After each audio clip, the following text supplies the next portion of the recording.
오늘 본문의 말씀을 가지고 죄에 대하여 죽은 우리 라는 제목으로 하나님의 말씀 전하도록 하겠습니다.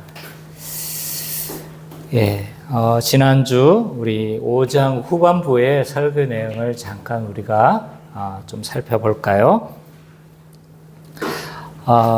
지난주에는 우리가 예수 그리스도 안에서 누리는 복과 은혜가 무엇인지, 또 연합 교리와 더불어서 우리가 받은 복이 무엇인지에 대해서 우리가 좀 많이 살펴봤습니다. 12절부터 14절은 이제 한 사람으로 말미암아, 이 아담이죠. 아담으로 말미암아 죄가 세상에 들어왔다라고 이야기를 하고 있습니다. 어떻게 이 한 사람이 이 모든 인류에게 영향을 미치고 그로 인해서 모든 사람이 죄인이 되어졌는가라고 했었을 때 바울의 논증은 이거였죠. 아담이 어떤 걸 가졌다는 거예요? 대표성을 가졌다는 거죠. 그래서 이제 그 논증을 하기 위해서 모세 이전에 율법이 오기 전에 사람들의 죽음에 대해서 이야기를 한 거죠. 그들은 죄를 죄로 여기지 않는 시대였다. 왜냐하면 기준인 법전이 없는 거예요. 법전이 없으니까 죄를 죄로 정죄를 하지 않는 거죠. 근데도 그들은 죽었다.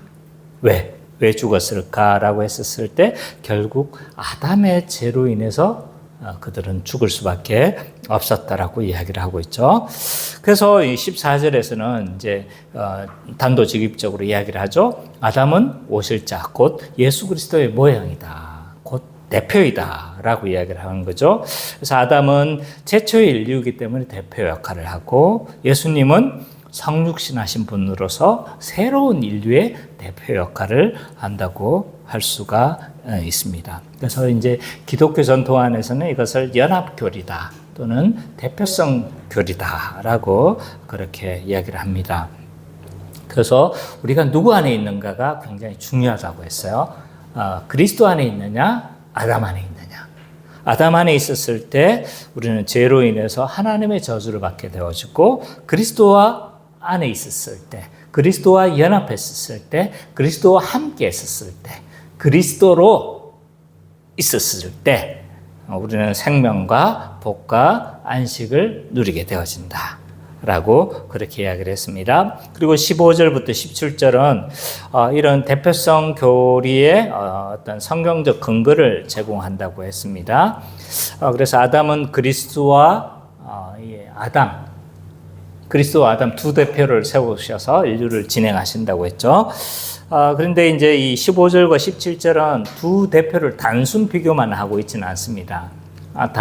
비교를 하면서 누구의 우월성을 강조하고 있는 거예요?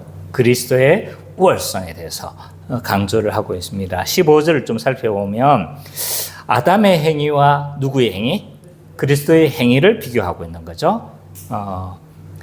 그래서 한 사람의 범죄의 행위와 그리스도의 은혜의 행위를 대조하고 있고, 16절을 보면 이런 행위의 결과로 나온 것을 대조하고 있죠. 아담의 행위의 결과로 가져온 게 뭐였습니까? 정죄였고, 그리스도의 행위의 결과로 가져온 결과가 의롭게 하심이었는 거예요. 이걸 이제 대조하고 있고, 17절은 이 결과로 나타난 그게 뭐냐면, 이제 16절에서는 정죄였는데 17절에는 뭔가요?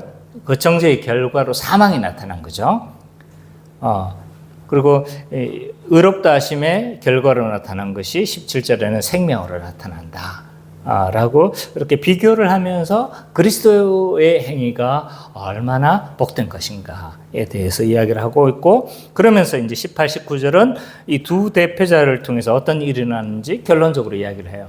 앞에 했던 내용을 거의 반복하는 것으로 보여지죠. 그래서 한 사람의 순종하지 아니함으로 모든 사람이 죄인이 되어졌고, 한 의로운 행위로 말미암아 많은 사람이 의인 되어졌다라고 18, 19절은 결론을 짓고 있습니다. 그래서 이 5장 12절부터 19절에서 이제 핵심 사상은 인류의 두 대표인 그리스도의 한 의로운 행위로 생명에 이르렀고, 첫사람 아담에 순종하지 아니함으로 모든 사람이 죄인이 되었다. 이렇게 정리를 할 수 있을 것 같습니다. 정리를 해놨는데도 제가 좀 깔끔한 것 같지가 않아요. 이게 안에 내용들을 다 담으려고 하다 보니까 간략하지 못한 것 같다. 이런 느낌이 좀 듭니다. 자, 오늘은 이제 6장 종반을 넘어가죠. 그죠? 6, 7, 8장. 이 3장을 남았는데 아직 7번의 설교가 남았습니다. 오늘 포함해서 7번의 설교가 남았는데 예, 열심히 좀 조금 어렵다고 생각되어지는 수도 있겠지만 열심히 우리가 좀 요 로마서만 잘 이해를 하면요 거의 제가 가르치는 내용들을 거의 다 이해할 수 있다 이렇게 생각하시면 될 것 같아요. 그래서 이 모든 핵심 내용들이 사실 로마서 안에 다 있다. 그래서 이걸 잘 좀 우리가 소화해내면 좋겠다라는 생각이 들어요. 오늘 6장 1절과 14절에는요, 신자가 죄에 대한 태도를 어떻게 해야 되는가, 죄에 대한 우리의 어떤 자세, 왜 신자는 죄를 짓지 말아야 되는가, 연합교례를 근거해서 왜 신자는 죄를 짓지 말아야 되는지에 대해서 이야기를 하고 있습니다. 그래서 이 6장하고 5장하고 밀접하고 좀 연결되어져 있어요. 그래서 지난주에 제가 5장 20절, 21절을 안 했잖아요. 그죠? 사실은 그 20절부터 읽으려고 했으나 좀 읽지는 않았지만 어쨌든 저는 이제 20절에서 설교를 하려고 합니다. 그래서 5장 20절부터 6장 4절을 우리가 먼저 좀 살펴봤으면 좋겠어요. 5장 20절에서 6장 4절에서는 그리스도와 함께 죽고 그리스도와 함께 살아난 자가 되어졌다라고 이야기를 해요. 자, 우리가 그리스도와 연합했다고 했잖아요. 그죠? 연합했죠? 연합하면요, 그리스도의 그 사역에서도 우리는 동일하게 뭐하고 죽고, 그리스도께서 십자가에 죽으셨잖아요. 그죠? 죽으신 것처럼 우리도 그와 함께 죽고, 그의 살아나심처럼 우리도 또 어떻게 되어지는 거예요? 살아나는 거예요. 그래서 성경에 보면요, 곳곳에서 그리스도와 함께 죽고, 그리스도와 함께 우리 살아났다. 이런 표현들이 많아요. 그건 다 뭘 지금 전제하고 있는 표현이라는 거예요? 연합교례를 전제한 표현인 거예요. 자, 그래서 오늘 본문에서도 이제 그리스도와 함께 우리는 죽었고 그리스도와 함께 우리는 살았다 라는 표현들을 지금 하고 있는 거죠. 근데 5장 20절부터 우리가 좀 먼저 좀 살펴봐야 될 것 같아요. 5장 20절, 21절을 봐보면 뭐라고 되어 있어요? 율법이 들어온 것은 뭘 하게 하려 합니다? 범죄를 더하게 하려 합니다. 이제 율법에 대해서 우리가 잘 알면 이게 무슨 말인지 잘 이해를 하는 거예요. 이 율법이 인간에게 주어진 거는 언젠가요? 모세, 정확하게는 모세 때인 거죠. 그죠? 근데 이때 주어진 율법은 지키라고 주어진가, 지켜서 구원 얻으라고 주어진 것인가요? 아니면 다른 목적이 있어서 주어진 건가요? 예준아, 모세에게 율법이 주어진 건 지켜서 구원 얻으라고 주어진 것일까? 아니면 다른 목적이 있어서 율법을 준 것일까? 다른 목적은 뭐야? 그건 뭐지? 예지자매, 목적이 뭔가? 다른 목적이 있다면? 예. 네.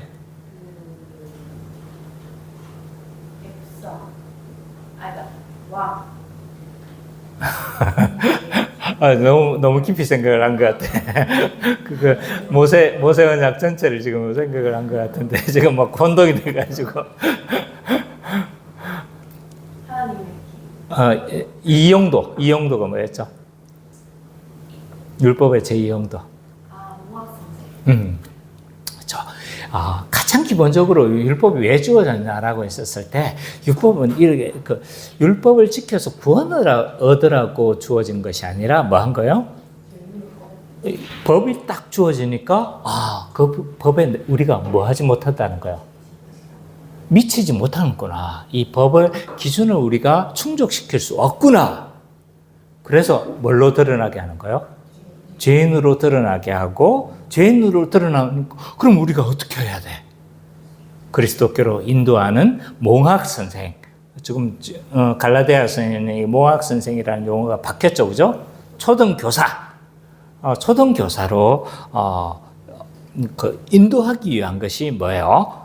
율법의 역할이라고 할 수 있습니다. 그래서 이제 율법 자체는 엄밀하게 보면 모세에게 주어졌던 이 율법은 지켜서 구원 얻으라고 주어진 것이 아니다 라고 할 수 있어요. 그 근거는 또 어디에 있습니까? 라고 했었을 때 이스라엘 백성들이 출애굽하고 구원받고 난 이후에 율법이 주어진 거예요. 구원받기 전에 율법이 주어진 거예요. 구원받고 난 이후인 거예요.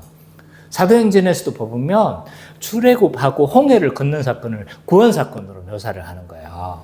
그러니까 이미 구원받은 거예요. 구원받고 난 이후에 이들에게 주어진 것이기 때문에 사실은 이걸 잘 지켜서 구원받아라고 준 것이 아니라 뭐 한 거예요? 결국 큰 그림이 있었던 거예요. 큰 그림. 하나님의 큰 그림. 그래서 이제 어떻게 보면 이 율법이 우리에게 주어진 이유는 뭐 하기 위한 거예요? 범죄를 드러나게 하기 위한 거다라고 말을 할 수 있는 거죠. 그래서 범죄가 범죄될 수 있도록. 그래서 법이 없으면 범죄가 되는 게 아니잖아요. 그죠? 아무리 저 사람이 나쁘다 했더라도 관련 규정이 없어. 법이 없어. 그러면 체포당합니까? 안 합니까? 감옥 갑니까? 안 갑니까? 감옥 안 가는 거예요. 그래서 법이 주어진 이유는 이 범죄를 더하게 하기 위함이다. 깨닫고 드러나게 하기 위한 것이다. 또는 거울과 같은 역할을 하기 위한 것이다. 거울 보면 어떻게 되는 거예요? 우와, 내가 여기 아까 먹다 남은 뭐가 한 거야? 그 캐시넛이 가루가 있구나라는 걸 발견하는 거죠. 은찬이가 오늘 아침에 거울을 보고 뭐였어요?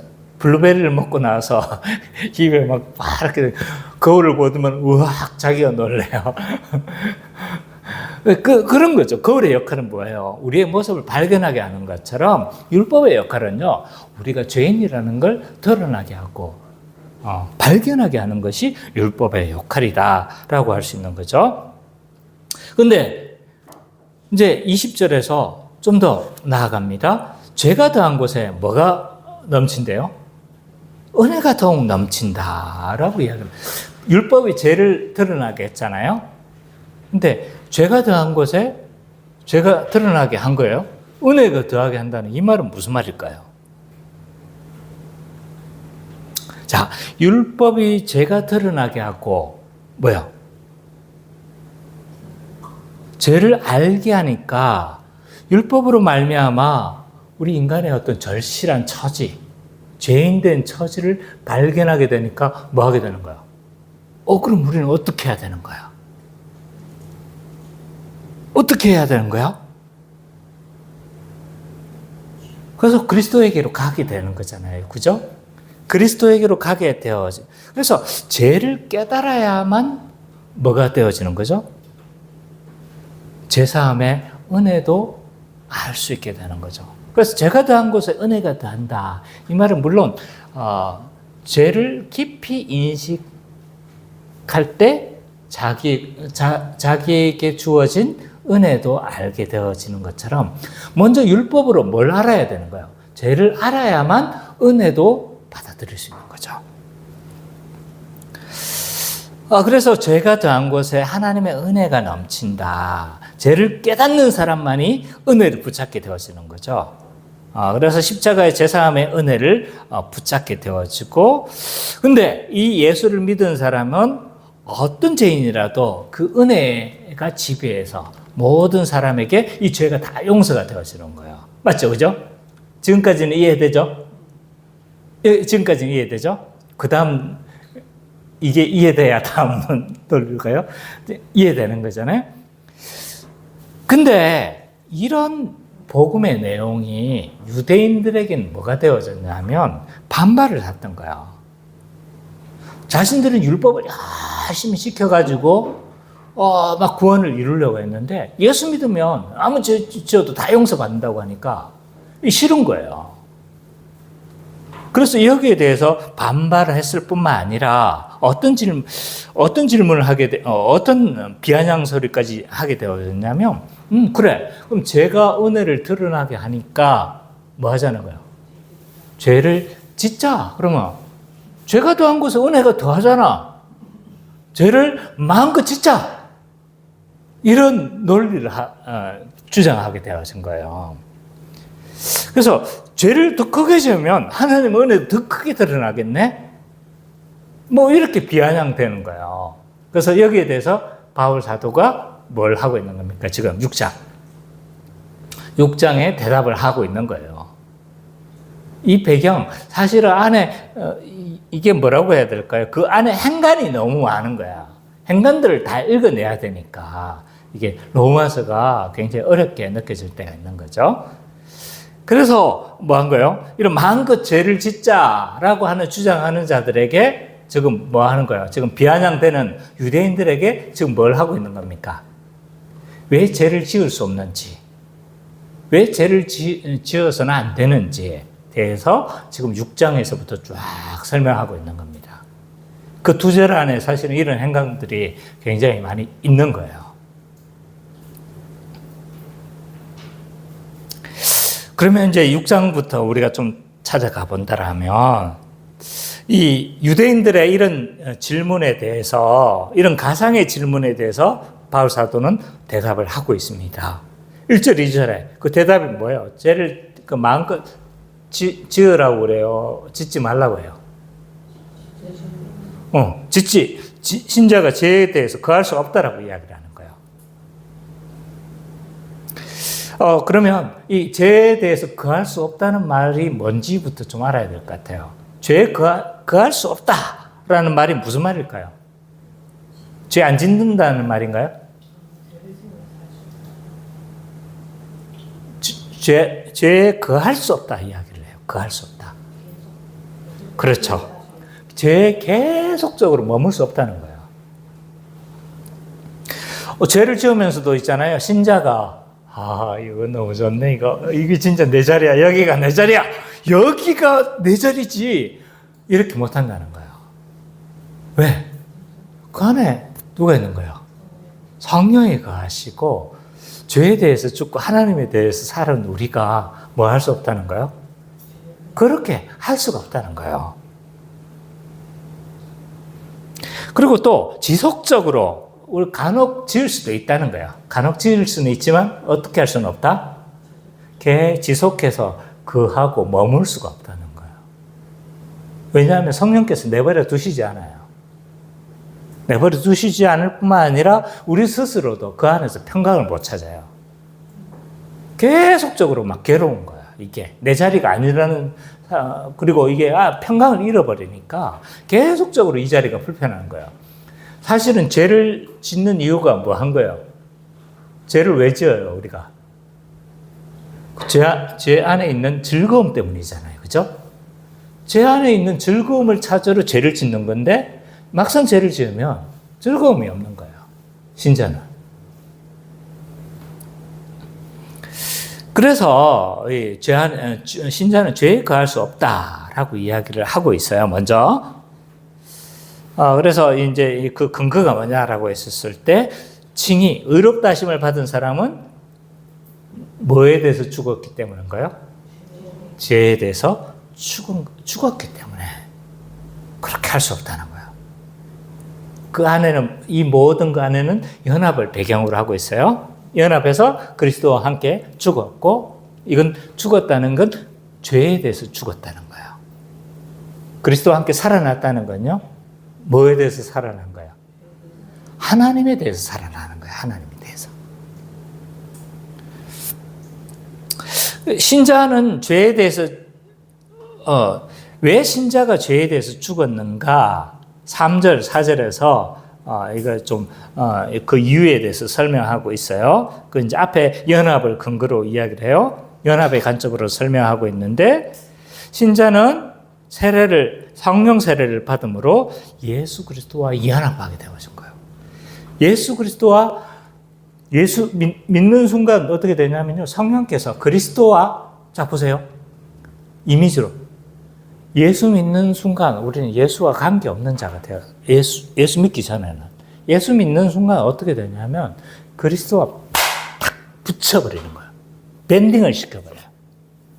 성령께서 이걸 하시는 거죠. 그래서 그리스도와 연합시키니까 어떻게 되냐면 그리스도의 모든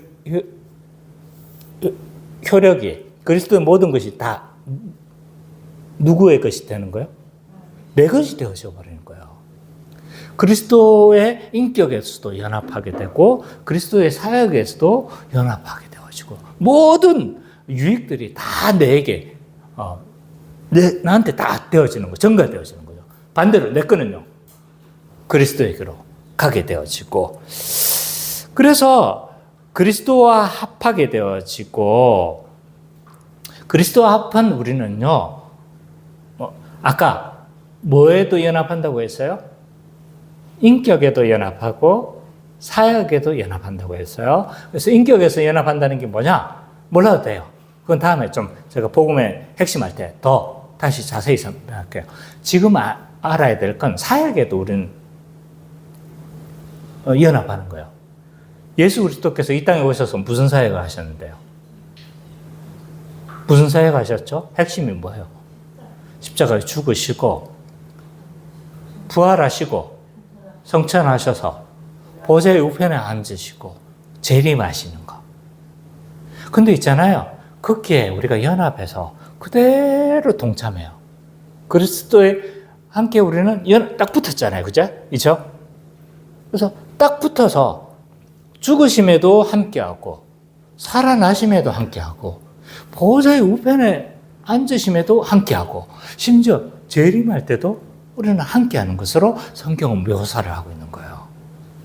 이게 그리스도의 사역에 연합했다고 이야기를 하는 거예요. 그래서 너희가 그 보좌의 우편에서 함께 앉히시니 에베소서에 있죠, 그죠? 함께 앉히셨다. 또 함께 여기 오늘 본문에서도 어떻게 해요? 함께 죽고 함께 살아났다는 표현들이 너무나 많은 거예요. 다 연합을 지금 전제로 하고 지금 설명하고 있는 거예요.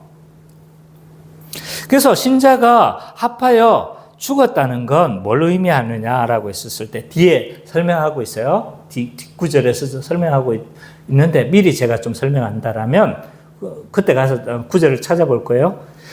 그리스도와 함께 죽었다는 건요. 이전의 삶의 모든 방식들이 다 죽었다는 거예요. 그리고 죄에 대해서 죽었다는 거고 사단의 지배에서도 벗어났다는 거예요. 사단의 절대적인 지배에서 우리는 벗어나게 되어졌다는 거예요.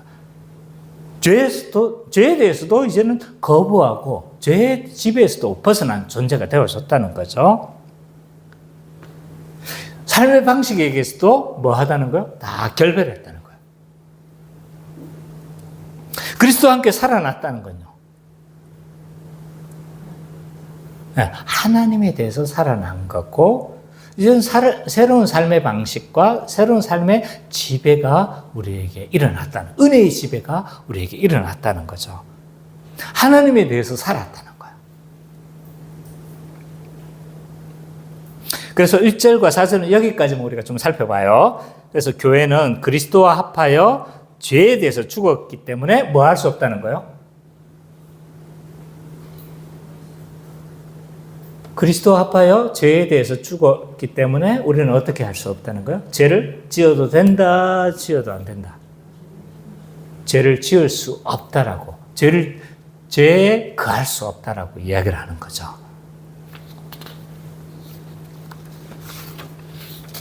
자, 그러면서 5절, 7절에서는 이렇게 이야기하고 있습니다. 죄에 대해서 죽었다는 의미가 무엇인지에 대해서 설명을 하고 있어요. 선미자매 5절과 7절 한번 읽어주세요. 만일 우리가 그의 죽으심과 같은 모양으로 연합한 자가 되었으면 또한 그의 부활과 같은 모양으로 연합한 자가 되리라. 우리가 알거니와 우리의 옛사람 예수와 함께 십자가에 못 박힌 것은 죄의 문이 죽어 다시는 우리가 죄에게 동물을 타지 아니하려 하니 이는 죽은 자가 죄에서 벗어나 의롭다 하심을 얻었으리라. 그렇죠. 연합의 관점으로 지금 다 설명한 거예요. 왜 우리가 죄를 더 지을 수 없느냐? 그리스도와 합해서 죽은 신자는요, 이전의 죄에 대해서 다 죽었고, 죄에 대해서 단절되었고, 그리스도와 합하여 살아난 자는요, 하나님께 대해서 살아나, 뭐 가운데 살아나게 하는 것이 목적이래요? 새 생명 가운데 살아가게 하는 것이 목적이라는 거예요. 그러나 바울은 이 죄에 대해서 죽었다는 것에 대해서 먼저 설명을 하고 있어요. 죄에 대해서 죽었다. 하나님에 대해서 살았다. 지금 이렇게 쭉 6장 전체는요.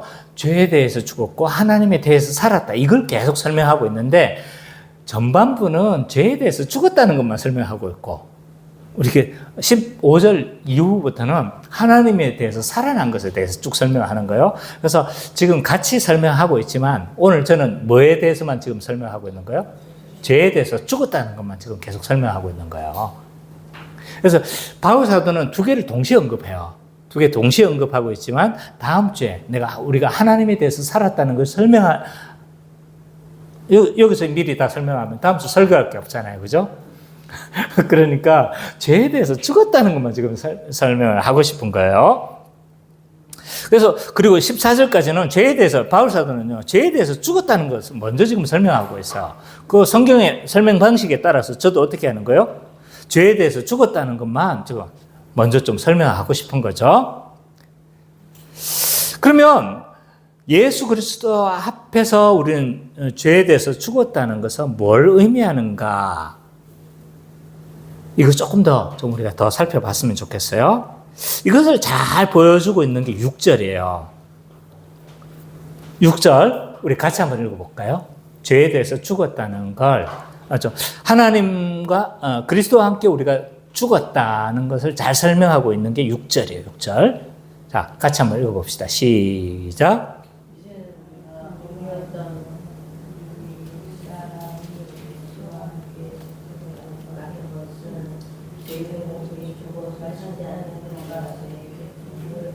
아니하려 함이니.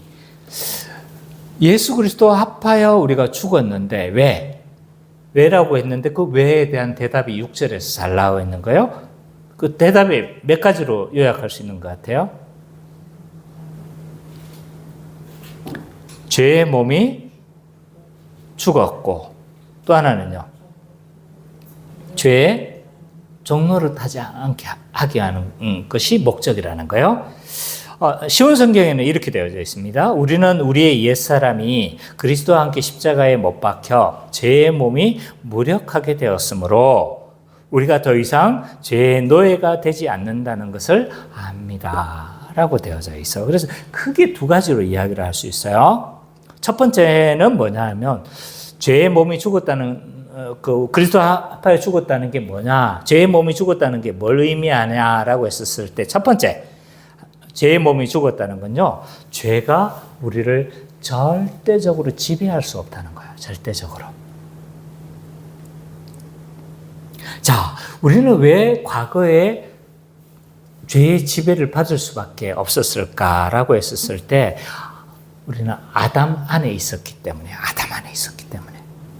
아담과 연합한 자였기 때문에 죄가 지배할 수밖에 없었다는 거예요. 그래서 아담과 합하여져서 아담의 그 죄의 결과였던 죄와 사망의 권세 아래서 지배당할 수밖에 없었던 이런 상태였다는 거죠. 이런 상태를 이제 루터는 노예의 의지밖에 없는 인간이다. 또 토마스 보스턴은 이제 인간의 사중적 상태에서 죄를 지을 수밖에 없는 이런 상태였다라고도 그렇게 묘사를 하고 있습니다. 어쨌든 우리는 아담 안에 있었던 존재이기 때문에 죄를 지을 수밖에 없었어요. 이걸 어떤 비유로 설명할 수 있을까 계속 제가 생각해 봤어요. 생각해 보니까 이건 거예요. 마치 탈북하기 전에 북한 난민이 어디에 있었던 상태인가요? 북한에 있었던 상태. 북한 안에 있으니까 암만 이 사람이 남한을 동경한다 할지라도 뭐의 삶의 방식으로 살아갈 수밖에 없는 거예요. 북한 사람의 북한 체제의 삶의 방식으로 살아갈 수밖에 없었잖아요. 그죠? 아무리 대한민국을 동경해도 지금 소속이 어디에 있는 거예요, 지금? 북한 소속인 거예요. 북한의 삶의 방식, 삶의 통치 방식, 이런 것들로 살아갈 수밖에 없었다는 거예요. 그렇게 북한 사람의 삶의 방식으로 살아가는 것이 너무 당연했는데, 근데 예수를 믿음으로 우리는 어디에서 벗어나게 된 거예요? 아담의 안에 있지 않고 누구 안으로 들어가게 되는 거예요? 그리스도 안으로 들어가게 되어지는 거죠. 통치자가 바뀌게 되는 거죠. 그래서 우리는 이제 옛사람은 죽어버리고 하나님에 대해서는 어떤 자가 되는 거예요? 살아나는 자가 되어지는 거죠. 그래서 죄가 우리를 절대적으로 지배할 수 없는 상태가 되는 거예요. 이 말은 저 좀 봐주세요. 이 말은 죄가 우리를 공격하지 못한다는 말이 아니에요. 죄가 여전히 죄를 안 짓는다는 말이 아니에요. 이 말은 곧 죄가 나를 완전히 장악하고 나를 완전히 죄가운데로 이끌어가지 못한다는 거예요. 자, 다 왔어요. 요것만 잘 이해하면 됩니다. 그래서 죄의 절대적인 지배라고 제가 이야기를 해요. 그러면 죄에 뭐는 남아있다는 거예요? 상대적인 지배는 남아있다는 거예요. 죄의 절대적인 지배에서는 우리가 이제 벗어났다는 거예요. 그래서 아까 북한 사람을 예를 들었으니까 어떻게 되는 거예요? 북한에 남한을 동경했던 사람이 북한의 지배를 벗어서 탈주를 해서 남한으로 넘어온 거예요. 그러면 누구의 지배 아래 있는 거예요, 지금? 남한의 통치 아래 있는 거예요. 근데 뭐는 남아있어요, 여전히? 북한 말투, 또 북한의 섭성, 북한에 있었던 여러 가지 뭐는 남아있는 거예요? 여전히 남아있는 거예요. 근데 이 사람은 뭐가 보장되어 있어요? 결국 이 사람은 남하나 될 거예요. 우리가 아담의 안에 있던 자가 그리스도 안에 있는다는 말이 이런 의미인 거예요.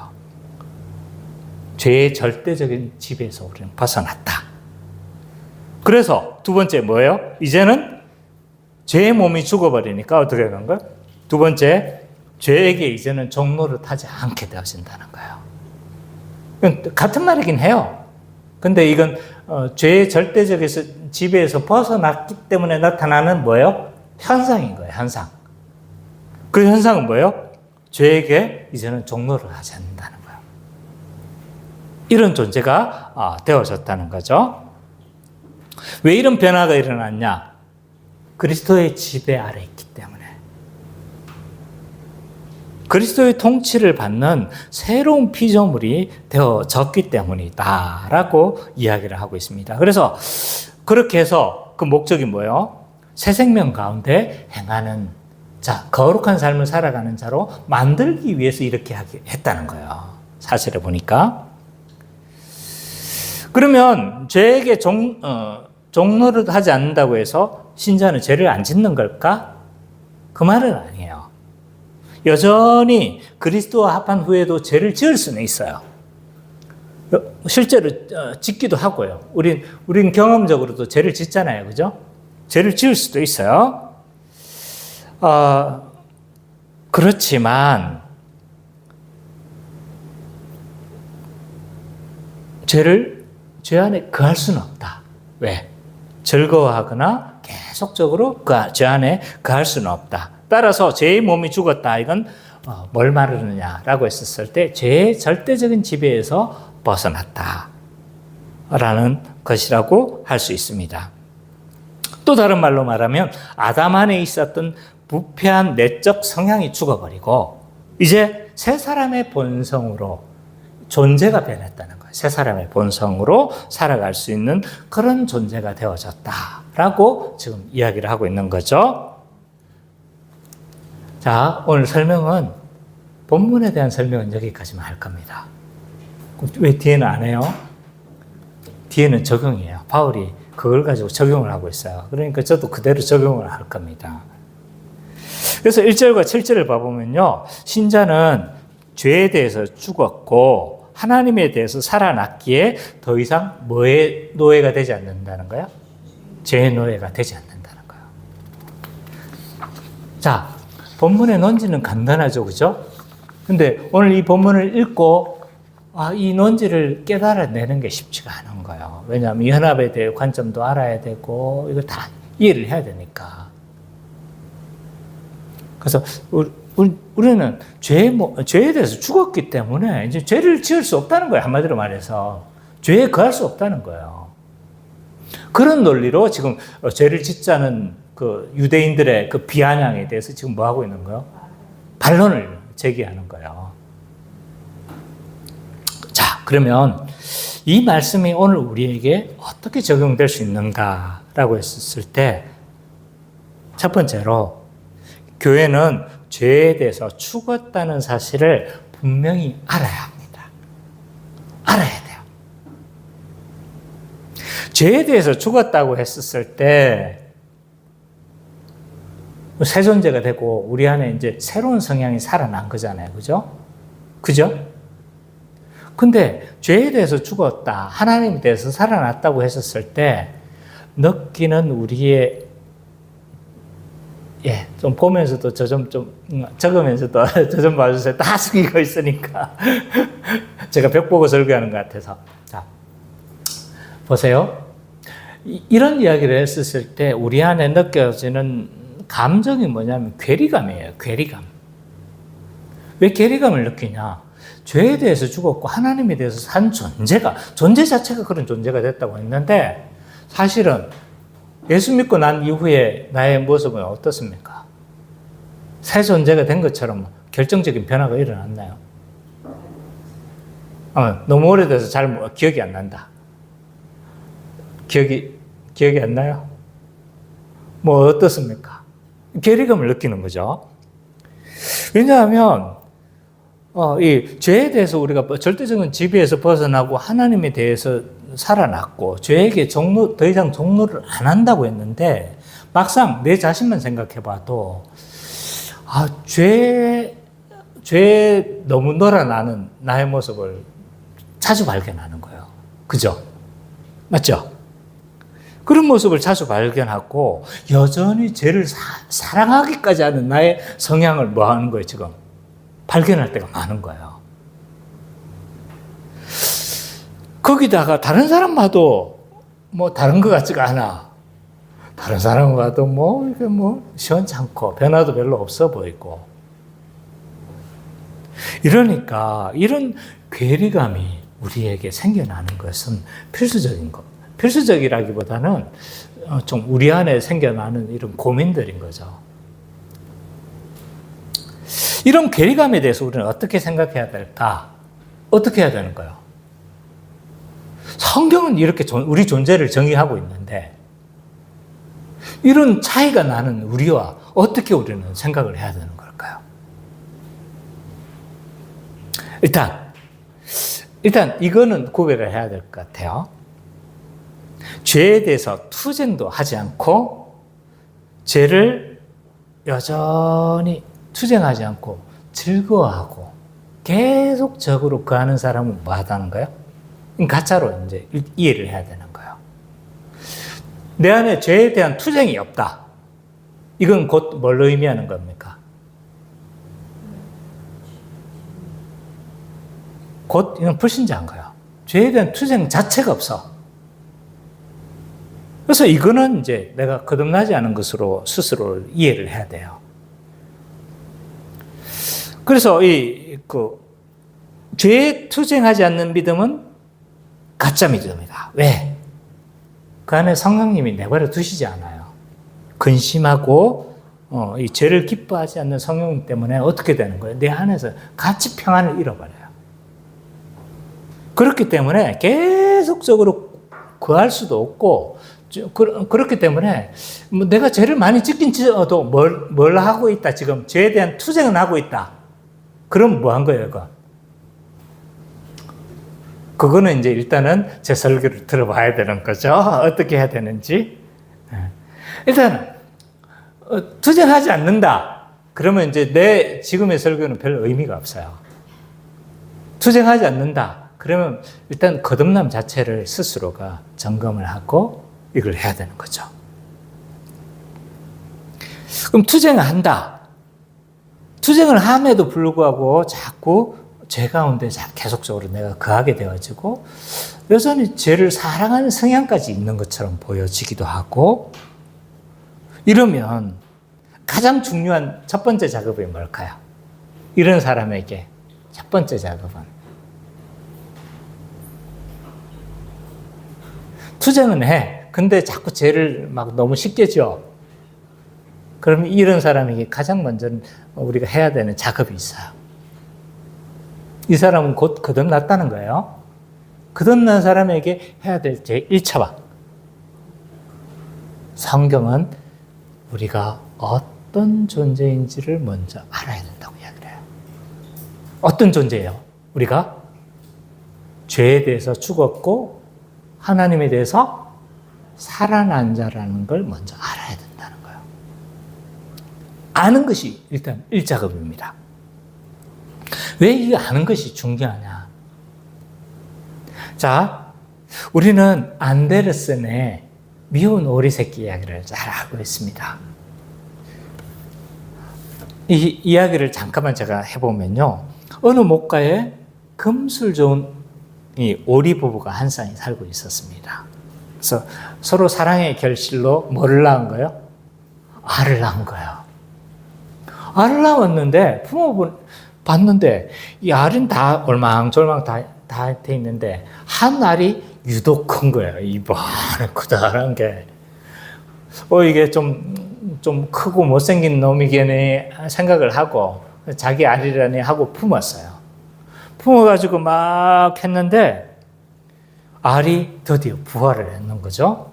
부화를 했는데 평범한 오리 새끼 여러 마리야, 수십 마리와 뭐가 하나가 끼운 거예요? 못생긴 새끼 오리, 덩치도 크다란 새끼 오리가 한 마리 끼어 있었던 거죠. 근데 이 못생긴 오리가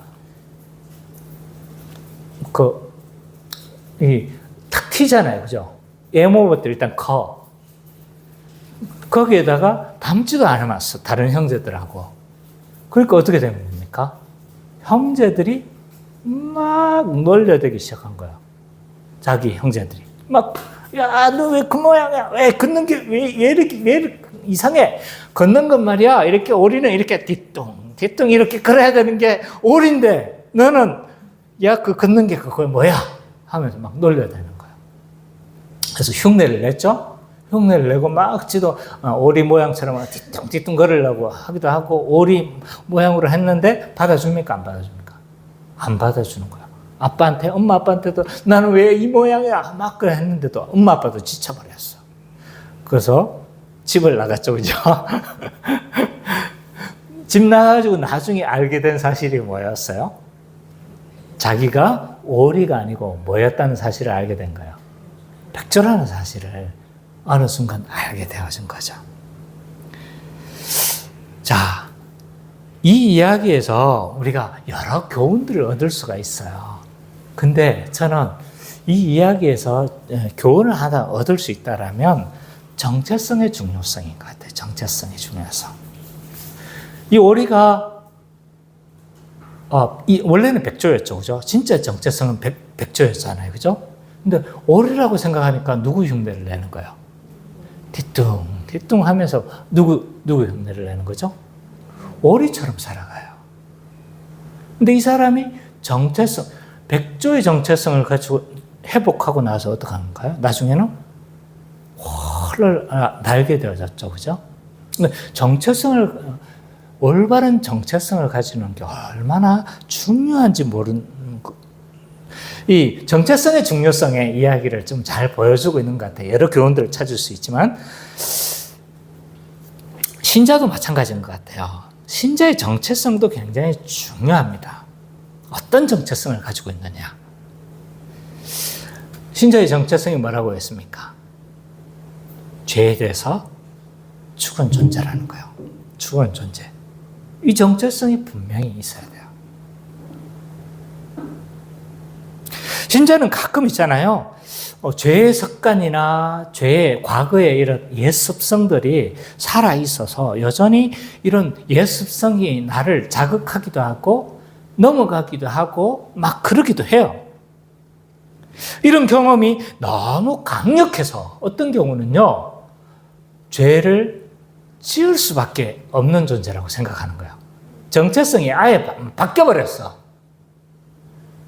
하나님은 나에 대해서 정체성이, 너는 죄를 뭐 할 수 있는? 죄에 대해서 죽은 자야 라고 하는데 나는 뭐라고 생각하는 거야? 스스로의 정체성을. 나는 죄를 지을 수밖에 없는 존재야. 이런 정체성을 가져버리는 거죠. 그럼 어떻게 될까요? 죄에 대해서 저항할 수 있을까요? 없을까요? 저항 자체를 못합니다.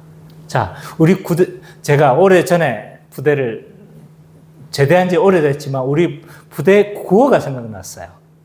대대 구호예요. 대대 구호 하는 게 있어요. 싸워놓고 이긴다! 이러거든요. 그 말은 뭐냐면, 이 말은 뭐냐면, 기세에 이겨놓고 싸운다. 죄송해요. 이겨놓고 싸운다. 이러거든요. 이게 뭐냐면, 싸움하기 전에 기세의 중요성에 대해서 이야기를 하는 거예요. 기세의 중요성. 그냥 아예 기세로 이겨라는 거예요. 기세로. 근데 우리가 죄에 대해서 질 수밖에 없다 이 생각하면 어떡합니까? 죄가 다가오면 스물스물 다가오면 어떡합니까? 다가오네. 좋기도 하고 나쁘기도 하고 어떡하겠어요? 이 정체성 자체가 죄를 지을 수밖에 없다고 생각하면 어떻게 하냐면 아예 뭘 하지 않습니까? 저항을 안 해요. 우리가 어떤 존재라는 걸 먼저 이해를 해야 돼요. 죄에 대해서 죽은 존재라는 걸 아는 것이 굉장히 중요합니다. 간혹 죄를 짓기도 하고 넘어지기도 하고 유혹에 노출되기도 하지만 이미 우리는 그리스도 안에 속한 자다. 그리스도 안에 속했고 나는 죄에 대해서 이미 죽은 자다. 아는 것이 굉장히 중요하다는 거예요. 마치 나는 남한에 온 탈북자라는 거예요. 그래, 나 서투르기도 하고 가끔 넘어가기도 하지만 그렇지만 난 어떤 존재인 거예요? 하나님에 대해서 살고 죄에 대해서 죽은 존재라는 걸 아는 것이 굉장히 중요하다는 거예요. 자, 이것이 첫 번째 제가 적용하는 부분입니다. 두 번째, 교회는요, 죄에 대해서 죽은 자라는 것을 아는 것뿐만 아니라 뭘 하라고 이야기를 하고 있어요? 믿어야 된다고 이야기를 해요. 이게 8절부터 11절에서 이야기를 하고 있는 거예요. 8절부터 11절 우리 예준이가 한번 읽어주세요.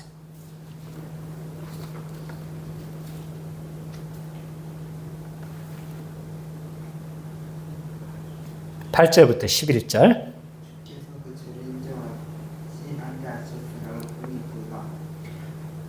과 같으니라. 그런즉 이 흔내자에게나 혹은 무할대자에게냐 무슨 우리가 말하기를 사람에게는 믿음이 의로 여겼다 하노라. 그런즉 그것을 어떻게 여기느냐 할례시냐 무할례시냐 할례시가 아니요 무할례시니라. 그가 할례를 받은 것은 무할례시의 믿음으로 그들의 힘친 것이니 이는 무할례자로서 믿는 모든 자의 정이 되어 그들도 여기심이 없게 하려 하십니다. 또한 할례자의 조상이 되었나니 곧 할례 받은 자의 뿐 아니라 우리 조상 아브라함이 무할례시에 가졌던 믿음의 자체를 따르는 자들에게도 그러하니라. 지금 몇 장 읽은 거죠? 4장. 아. 그렇죠, 그죠? 아니요. 근데 지금 내가 정말 잘못 보고 있는 건가? 예. 6장 8절에서 11절. 이제 우리가 그리스도와 함께 죽었으면 또한 그와 함께 살 줄을 믿노니 이는 그리스도께서 죽은 자 가운데서 살아나셨음을 다시 죽지 아니하시고 사망이 다시 그분을 십자가에 붙은 줄 아니니까 그가 죽으심은 죄에 대하여 근본에 죽으심이요 그가 살아계심은 하나님에 대하여 살아계심이니 이와 같이 너희도 너희 자신을 죄에 대하여는 죽은 자요 그리스도 예수 안에서 하나님께 대하여 살아있는 자로 여기지어다. 네, 됐어요. 자, 죄에 대해서 그리스도와 함께 죽고 그리스도와 함께 살아났다. 이게 이제 뭘 의미하는지 보면 10절에 잘 나타나 있어요. 그죠? 죄에 대해서 죽었다는 건 뭐예요?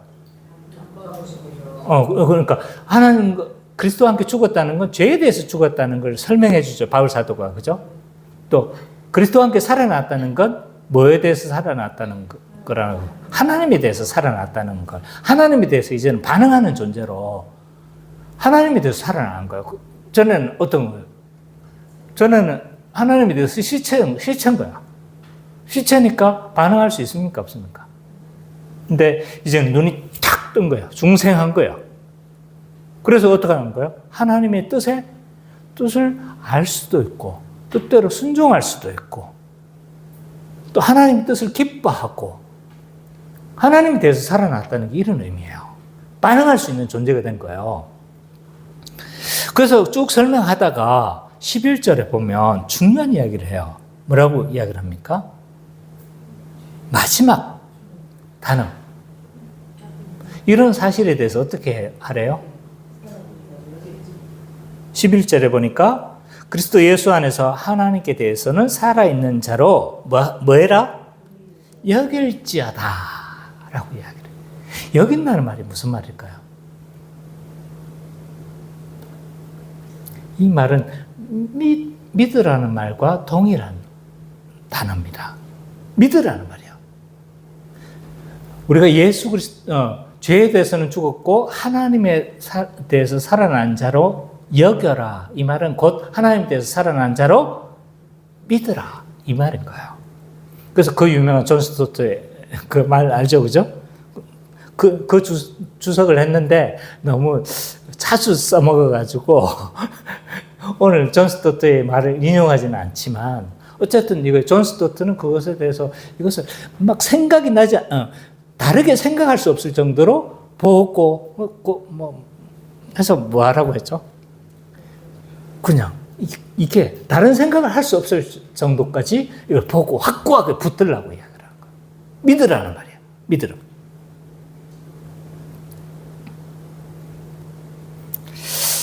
그래서 우리는 그리스도 안에서 그와 함께 죽었고 그리스도와 함께 살아났다는 것을 알 뿐만 아니라 뭐 해야 된다는 거예요? 믿어야 된다는 거예요. 이 말은 허구로 일어나는 사실을 믿으라는 말이 아니에요. 믿음을 통해서 어떻게 하라는 거예요? 성령님에 의해서 일어난 사실을 어떻게 하라는 거예요? 실제로 일어난 일을 받아들이고 인정하라는 거예요. 받아들이고 인정하라는 거예요. 단순히 그냥 믿을게 이게 아닌 거예요. 정신승리라고 하나요? 그냥 억지로 그렇게 믿는 것이 아니라 성령에 의해서 이렇게 일어났다는 사실을 뭐 하라는 거예요? 받아들이고 인정하라는 거예요.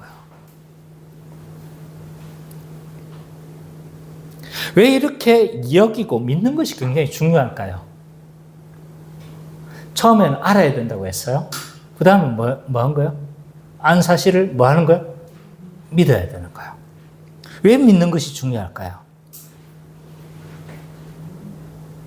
왜 믿으라고 이야기를 하냐면 믿을 때 그게 믿음에 합당한 생각과 삶을 가져오게 되어집니다.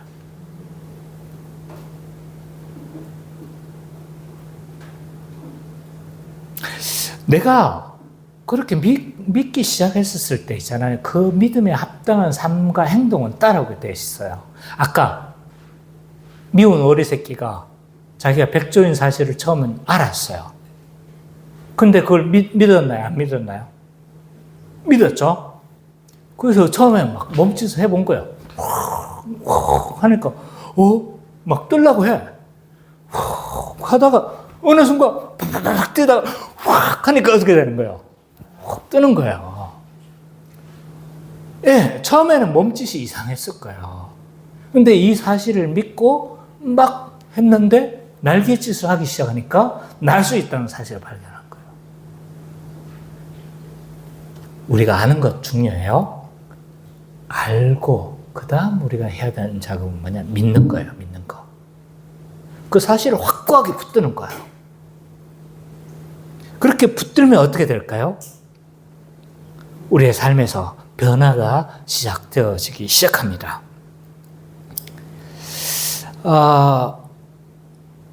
아까 우리가 어떤 존재인지를 믿는 것이 너무 중요한데, 중요한 건요, 사실을 믿어야 돼요. 사실을. 근데 사실을 믿어야 되는데 자꾸 우리는 뭘 믿냐면 경험을 믿고 평가를 자꾸 믿어요. 다른 사람의 평가.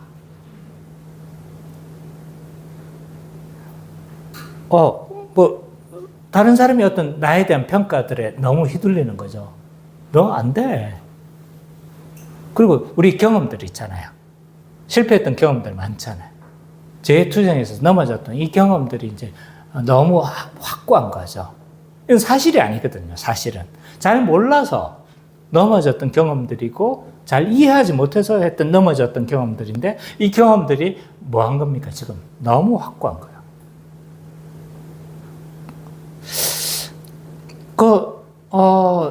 자아상도 마찬가지예요. 유학 나온 김에. 자아상도 우리는 자꾸 성경의 사실을 자꾸 믿으려고 하기보다는 자꾸 내 경험을 믿어요. 그렇지 않나요? 성경의 사실은 뭐예요? 우리가 하나님의 형상이고 하나님이 사랑받는 자잖아요. 근데 자꾸 우리는 어떤 평가를 믿어요? 너 안 돼. 야, 너 왜 그 모양이야? 그럼 내가 그랬거든요. 내가 이야기했잖아요. 나는 축구할 때 맨 마지막으로 픽 때는 마지막 픽이에요. 그래서 트라우마가 있어. 마지막에 막 이렇게 가위바위보 해가지고 막 데려가잖아요. 그럼 되게 싫어. 이거. 그냥 처음부터 픽하면 괜히 좋은데 마지막에 이 트라우마 같은 게 있어서. 왜 제가 하고 싶은 말은요. 이게 우리의 경험이라든지 거짓된 사실을 너무 자꾸 믿는다는 거예요.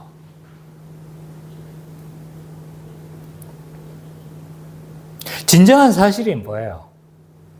성경이 기록하고 있는 사실입니다.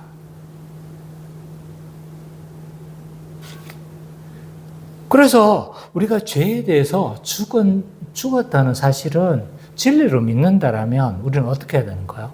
이걸 사실로 믿어야 돼요. 사실로. 내 경험을 믿어서는 안 된다는 거예요. 예수 안에 일어나는 사실, 영적 사실, 이 사실을 우리는 확고하게 믿을 필요가 있다는 거죠. 이것을 확고하게 믿을 때 어떤 변화가 일어날까요? 12절과 14절에 변화가 일어납니다. 예지자매 한번 읽어줄래요? 그럼 너희는 죄가 너희 죽은 몸을 지배하지 못하게 하여 몸의 사역에 순종하지 말고, 또한 너희 지체를 불의의 물기로 죄에게 내놓지 말고, 오직 너희 자신을 죽은 자 가운데서 다시 살아난 자 같이 하나님께 드리며, 너희 지체를 의의 물기로 하나님께 드리라. 너 죄가 너희를 주장하지 못하리니 이는 너희가 법 아래 있지 아니하고 은혜 아래 있습니다. 네. 자, 우리가 죄에 대해서 죽었고 하나님에 대해서 살았다는 이 사실을 알았을 뿐만 아니라 믿었을 때 어떤 변화가 일어나냐면 자신을 불의의 병기로 들이지 않아요. 그제서야 뭐가 일어나냐면 죄와 맞서는 일들이 벌어진다는 거예요. 죄를 싸워 이기려고 하는 이런 것들이 일어난다는 거죠. 어떻게 우리가 맞서야 되느냐라고 했을 때, 여러 가지들이 있겠죠, 그죠? 죄와 우리가 어떻게 맞설까? 결국, 죄의 통로에 대한 인식을 하고 믿음으로 맞서야 돼, 믿음으로. 아까 우리가 어떤 사실을 믿는 거예요? 죄에 대해서 죽었고, 하나님에 대해 이 사실을 붙들면서 어떻게 하는 거예요? 제 통로로 제가 들어올 때 어떻게 해야 되는 겁니까? 믿음으로 맞서는 거예요. 믿음으로. 어떻게? 제가 들어오면 어떻게 해야 돼요? 믿음으로 맞서야 되는데 어떻게 해야 돼요? 이때는 욕해도 돼요. 꺼져! 꺼져라고 맞서야 돼. 꺼져라고 맞설 수 있는 거죠. 그리고 붙드는 거야. 난 죄에 대해서 이길 수 있다는 사실을 붙드는 거야. 죄, 꺼져! 돌아서는 거야. 그냥.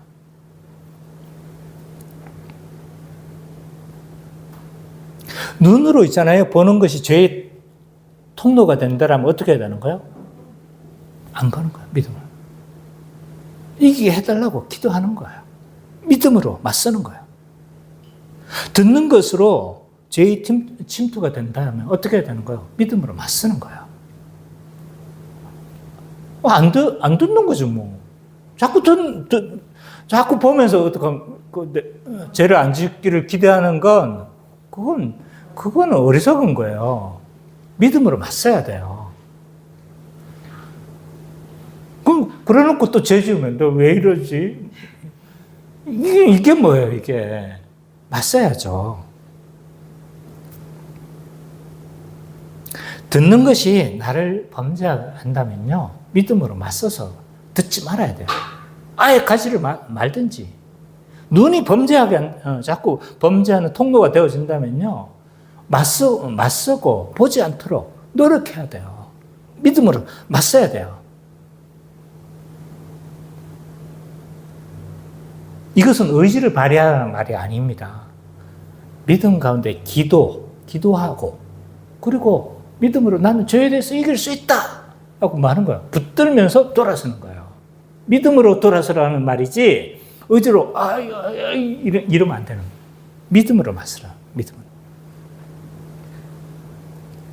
그리고 이 맞선다는 건요, 교회적으로 맞서는 걸 의미합니다. 이걸 개인적으로도 맞서는 건 맞아요. 근데 이걸 어떻게 생각해야 되냐면 교회적으로 맞서는 것으로 이해를 해야 돼요. 그래서 에베소서에 나오는 전신갑주의 무장은요, 교회의 무장을 말합니다. 교회의 무장. 그래서 바울 사도는요, 개인을 이렇게 전신갑주, 믿음의 갑주를 하고, 의의 흉배를 하고, 구원의 투구를 하고, 개인도 있긴 있는데요. 거기서 말하는 건 그 로마의 단위를 말하는 거예요. 단위. 그러니까 편제 단위. 그래서 의의 방패를 하고 방패를 같이 하는 거야. 같이. 구원의 투구를 같이 쓰는 거예요. 그래서 화살이 날아오면 어떻게 하는 거예요? 혼자 막으라는 말이 아니고 뭐 하라는 말이에요, 지금. 그래서 300 받잖아요. 화살이 날아오면 어떻게 합니까? 확 들어가지고 딱 이러잖아요. 그죠? 앞에 사람 맞고. 그래서 이 맞서는 건요, 사실은 개인적인 맞음보다는 사실은 교회적 맞음이 맞습니다. 그래서 이 교회적으로 맞서는 것이기 때문에 우리가 해야 될 일은요, 구체적으로 해야 될 일은 공예배를 중요시 여겨야 돼요. 공예배를 우리가 아무것도 아닌 것으로 여겨졌을 때 굉장히 우리가 복음으로 무장하기가 굉장히 어렵습니다. 공예배를 중요시해야 되고, 이 모든 은혜의 수단이 공예배에 몰려있기 때문에 우리는 공예배를 굉장히 열심으로 참석해야 돼요. 예준이처럼. 예준이가 다는 못 깨달아요. 네, 알아요. 근데 다는 못 깨닫는데 예준이가 잘하는 게 있어요. 집중하려고 하는 거예요. 정말 잘해요. 그냥 하는 빈말이 아니에요. 어떨 때는 어려워가지고 힘들어해요. 힘들어하는데 예준이가 잘하는 게 뭐냐면, 저게 무슨 말이지? 끝까지 붙들려 가는 거예요. 예준이가 잘하는 거예요. 그래서 이 은혜의 수단을 어떻게 해서든, 예준이는 앞으로 2, 3년만 지나면 산미 누나만큼 아마 잘해있을 거예요. 열심히, 지금만큼 잘해줘. 뿐만 아니라, 신자는요, 공예배뿐만 아니라 사적으로 또 여러 가지 모든 교회 모임에 모이기를 힘써야 돼요. 그것을 통해서 우리는 무장되어지고 죄와 맞설 수가 있는데 우리가 홀로 있었을 때 이게 무너지기 쉬운 거죠. 그래서 정리를 해보면 우리가 어떻게 우리는 맞섰느냐, 우리가 이런 죄에 대해서 죄를 짓지 않고 죄에 대해서 죽은 자로 살아갈 수 있는가라고 했었을 때 첫째는 뭐 해야 된다? 알아야 된다. 우리가 어떤 존재인지 알아야 된다. 둘째는 그 사실을 믿어야 된다. 믿었을 때 어떤 일이 일어나면 맞서고 싸우게 되어진다는 거예요. 이 사실을 알고 이 영적인 원리들을 알고 우리가 우리 신앙을 세워나가고 죄와 맞서 싸워나가는 그 정체성에 맞게 살아가는 우리 기쁨의 교회 모든 성도님 되시기를 간절히 축원합니다.